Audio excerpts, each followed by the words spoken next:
भाई अरब कंट्रीज में जितना माल जा रहा था उनको सर्टिफिकेट चाहिए था किसी ऐसी मुस्लिम तंजीम का जो उसको हलाल बताए। साला बिस्किट में हलाल सर्टिफिकेट, बच्चों के डायपर पे भी हलाल सर्टिफिकेशन है। तो वो तो यूपीएटीएस जांच कर रहा है, मेरे ख्याल उसका रिजल्ट भी जल्दी। वो तो बोल रहे कुछ अलग ही मदनी साहब, वो बोल रहे मैं तो आज ही बंद कर दूं सर्टिफिकेट देना, मेरे को तो प्रॉफिट नहीं है। इन्होंने पूरी कम्युनिटी के तबाह बर्बाद करके और अपने आप को बड़ा आदमी बनाया हुआ है। सब एक दूसरे को काफिर बताने में लगे हुए थे, अब सब एक दूसरे को मुसलमान बताने में लगे हुए। ये स्कूल ऑफ थॉट में मदरसे का क्या रोल है? कुछ रोल है?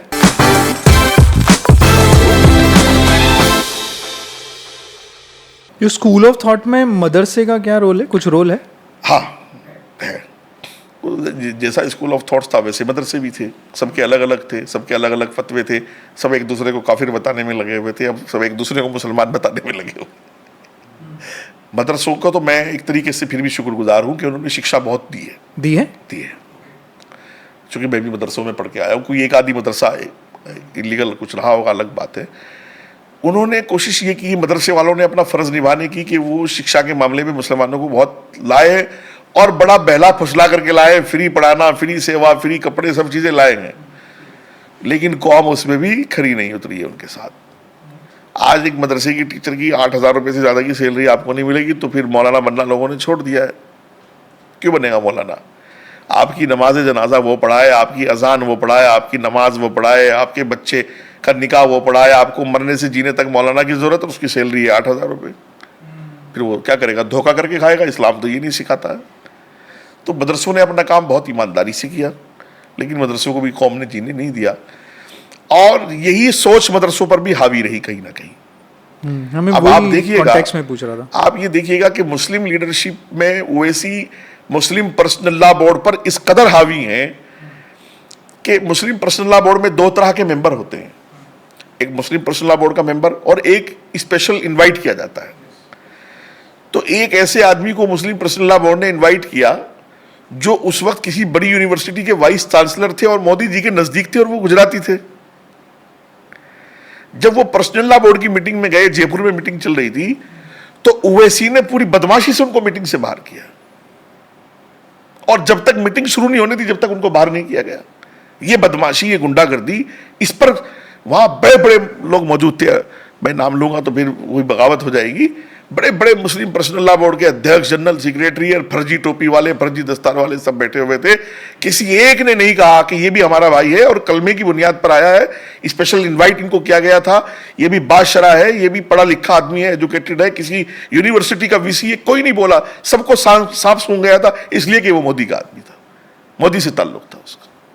तो ऐसी मुस्लिम पर्सनल लॉ बोर्ड क्या, ये तो फिर मुस्लिम जो है डाकुओं का टोला है। इसका मतलब तो ये जो इनकी बात को और इनकी थॉट्स को फॉलो करेगा वो सही है, वरना तो जाओ सरतन से जुदा, उसका बात खत्म हो गई। नहीं भाई, इसका प्रूफ अपन कैसे करेंगे कि मुस्लिम पर्सनल लॉ बोर्ड ने निकाल दिया उनको? वीडियो है, मैं आपको भेज देता हूँ। अच्छा है, वीडियो है। और मेरे तो बड़े भाई हैं, वो जफर सरेश वाला, मैं नाम भी बता देता हूँ चलिए, जब इतनी बात आ गई है। मेरे तो बड़े भाई हैं, मैंने तो उनसे बहुत कुछ सीखा है, और मैं कहता हूँ हिंदुस्तान के मुसलमानों को उन जैसे आदमियों की जरूरत है। तालीम पर जितना बड़ा काम इस मुल्क में जफर सरेश वाला कर रहे हैं, मुसलमान उस वक्त का गांधी समझता उनको, और वो सिर्फ एक इस बुनियाद पर कि वो मोदी जी के नजदीकी है, मुसलमान उनको रिजेक्ट करने में लगा हुआ है। तो मुसलमान कहां खड़ा है वो खुद फैसला कर ले, वो खुद सोच ले मुसलमान कहां खड़ा है। मुसलमान ऐसे गहरे, गंदे खड्डे और नाले पर खड़ा हुआ है कि सिर्फ इन वाइट कॉलर वालों ने उनको धक्का ही देना है बस, और कुछ नहीं। वो धक्का बाकी रह गया है, कुछ को दे दिया है, कुछ को बाकी है, और इन सब के वाइट कॉलर जिंदाबाद है। जमीयत 2 टुकड़े हुआ, एक चाचा के पास है, एक भतीजे के पास है। मुझे ये बताओ यार, कमाल है, अफसोस है मुसलमानों की दिमाग पर, टुकड़े होने के बावजूद भी रहा तो घर में ना, एक चाचा के पास, एक भतीजे के पास। बाहर क्यों नहीं निकला वो? सैकड़ों करोड़ की संपत्ति उनके पास है, सैकड़ों करोड़ रुपया उनके खातों में है, सैकड़ों करोड़ का वो चंदा करते हैं। क्यों नहीं हिसाब कौम उनसे लेती बैठ करके कि यार हमारे नाम पर तुम अफ्रीका, अमेरिका, लंदन काका से माल लाते हो, क्या कारोबार है तुम्हारे पासपोर्ट पे यूएस और यूके और यूएई काका के वीजे लगे हुए हैं। भाई कुछ तो जवाब दो इस कौम को। कोई जवाब नहीं है किसी के पास। तो हलाल सर्टिफिकेशन भी लिंक्ड है उससे? तो वो तो पैसा कमाने का धंधा था ना भाई। अरब कंट्रीज में जितना माल जा रहा था उनको सर्टिफिकेट चाहिए था किसी ऐसी मुस्लिम तंजीम का जो उसको हलाल बताए। इन्होंने कौम को डराया था कि नमकीन में भी सुअर की चर्बी होती है, पार्ले में भी होती है, फलाने में भी होती है, तो सब फैक्ट्री वालों को जरूरत पड़ी हलाल सर्टिफिकेट। साला बिस्किट में हलाल सर्टिफिकेट, बच्चों के डायपर पे भी हलाल सर्टिफिकेशन है। तो फिर उनको इन्होंने अपने आदमी रखे हुए थे और उसका बाकायदा पैसा ले रहे थे। वो तो यूपीएटीएस जांच कर रहा है, मेरे ख्याल उसका रिजल्ट भी जल्दी। वो तो बोल रहे कुछ अलग ही मदनी साहब, वो बोल रहे मैं तो आज ही बंद कर दूं सर्टिफिकेट देना, मेरे को तो प्रॉफिट नहीं है। एक तो मतलब रजत शर्मा जी ने उनको पूछा कि आप तो एक एक सर्टिफिकेट के 10 हजार रुपए ले रहे हो। 25,000। हाँ, बोले कि नहीं झूठ है, 10,000 के लिए भी मना कर दिया। नहीं, 25 का तो मुझे पता है। हाँ, वो बोले मैं तो आज ही बंद कर दूं, ये तो हम लोग सिर्फ सर्विस दे रहे हैं क्योंकि बाहर के मुल्क वाले नहीं, बंद कर दो ना। कौन आपको कहता है?